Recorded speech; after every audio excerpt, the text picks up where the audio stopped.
Hi everyone, this is a Christian Family Life with Rosalina coming to you live from Kenya.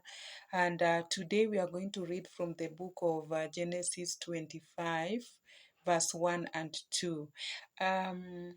During my Bible study, I learned that there is this issue of polygamy and and pros and cons of polygamy. Of course, um, it is also good because you probably learning from Abraham's story that Hagar gave birth to Ishmael, and of course Ishmael had another child to play with 5 years later when Isaac was born, and then they had an opportunity to get somebody to play with, somebody to grow with, and somebody to to be raised together.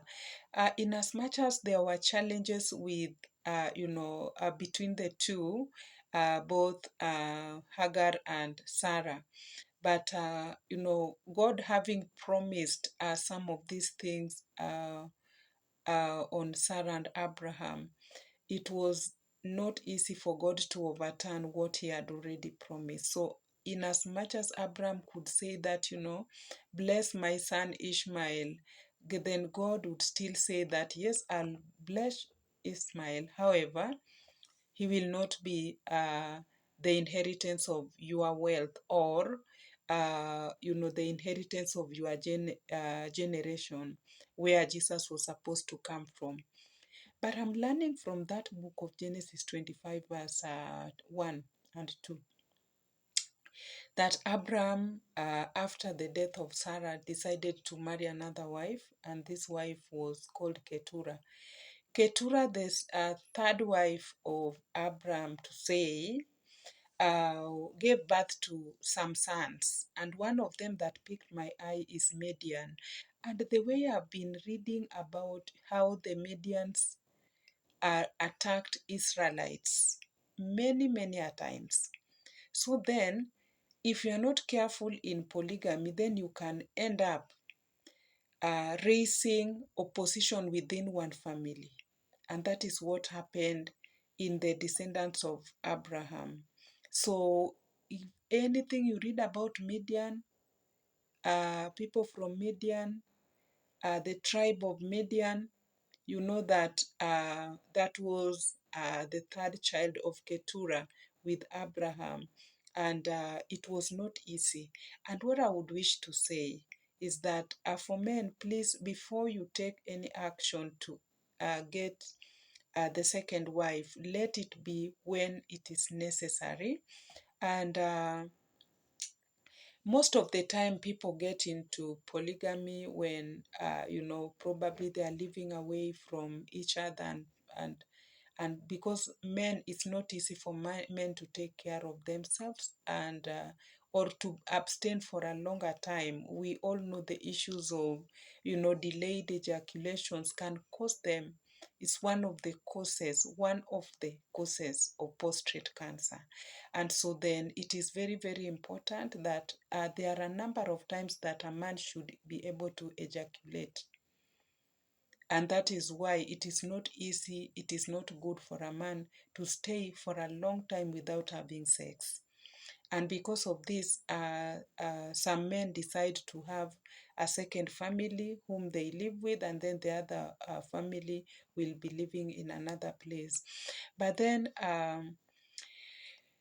again, there are other benefits of this polygamous family. Of course, when Sarah died, Abraham had Hagar, so he did not remain alone. Before even marrying that Keturah, he had someone, so he was not lonely. And that is why we don't call men as, recognize much widowers than the way we do to widows, because it's not easy to get a man remaining like that the way they are nowadays. They even start moving out even if you are still on the morgue. Ukikufa tu leo, hata bado uko morgue, tayari bwana yako ako na mtu na anasaidiwa kumasaji kukusaidia kazi when you are still resting in the morgue. Sasa hao wanaume hawawezi kaa bila mwanamke for a longer time. So and even if sometimes they pretend, I know wako na mdomo ngumu kabisa, si rahisi mwanaume akubali ya kwamba anatongoza mwanamke huko nje, but they know their secrets.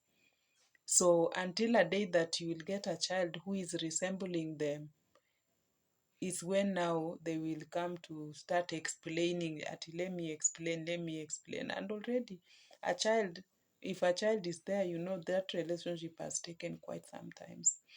And now for the women, we need to prevent this.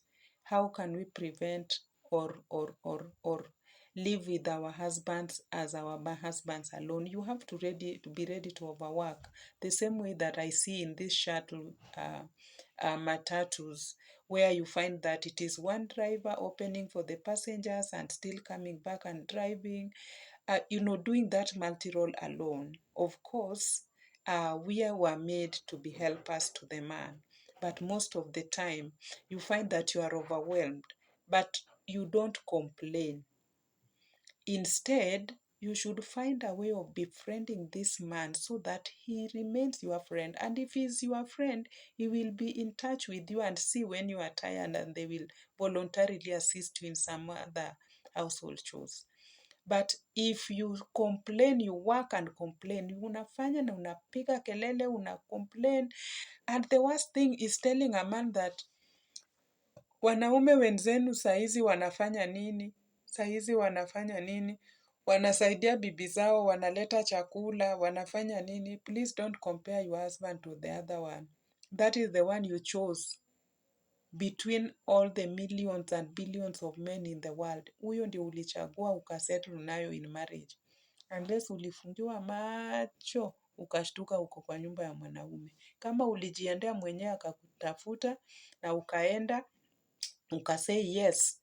Say yes and know that if you want to remain alone, you have to be ready to overwork yourself and to take care of this man well and to be a friend of him so that he can understand you. You can't force a man to understand. You should understand me. Your action is what will make a man to understand you. When you are working without complaining, you are doing your things in a good way, you impress him. Wanaume wanataka mwanamke mwenye anawapendeza. I told you the other clip about putting on well so that, and na pia, you have to, know how to talk to him bila madharau. And it is easy for somebody to know that you hate them. Women, we were made in a way that we can only love one person at a go. Hata kama mna pretend, hata wenye wanaendaenda na wanaume wengine wanapendanga tu mmoja tu, hata huyo anajua anampenda. But I'm telling you, for men, they were made in such a way that they can love even 3 in a way that each one of them would not imagine there is someone else. That is what happens in this relationship. So what we are learning from here is that Abraham married Hagar, married Keturah, and the two are the oppositions that ever attacked Israelites. So know that if you are in a polygamous relationship, start being friends to each other, put your children together, let them know each other, let them love each other so that they are in that one blood. And avoid, telling some stories to your children about your husband, because you will forgive your husband and your children will not forgive them. So we have to be very careful on what we are talking. Ideally, marriage was meant for just 2 people and not any other person. So we are learning from the best from Abraham in that Genesis 25 verse 1 and 2 about the children of Keturah who later became the opposition of Isaac's